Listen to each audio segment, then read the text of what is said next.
Hi, David. Hey, how are I'm you? good. How are you? I'm very good. Thank you for asking. Okay, tell me how hard was to recreate everything from scratch.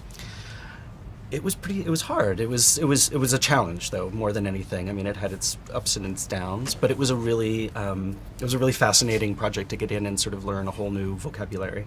You know, I have never built an airplane before, and it's kind of one of those things where you walk in and you think, why is this all put together the way it is, and how does this come together, and why are these shapes the way that they are?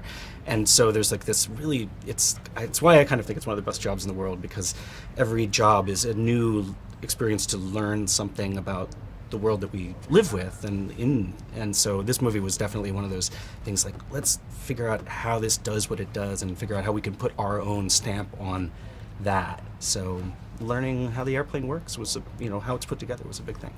And how long was the pre-production for the whole set? I think it was about 10 weeks. It was about 10, 12 weeks, I feel like. I mean, Alec, the designer on the movie, had started before I started, so that there was a time where they had done some development before I was even in the picture. So it wasn't a cold start at 10 weeks, but it was still 10 weeks of building and franticness. So it was brief. It was briefer than it would have been great, but we got it done, and it looks good. So It looks amazing. What was harder, Spider-Man 3 or Nonstop? nonstop. Why? Well, I didn't do the entire of Spider-Man 3. I'm sure if I was in LA for a lot of that stuff, I would maybe have a different opinion. But this, as a soup to nuts project on Nonstop, was a real tremendous challenge. From understanding everything about how they put the cockpit together to understanding the technology that was even necessary to build all of the parts inside of the airplane. It was an engineering project as much as an artistic project, and that really appealed to me. So. And if you had the opportunity to recreate a set, like a totally from your mind, what would be like the perfect set to recreate? Wow.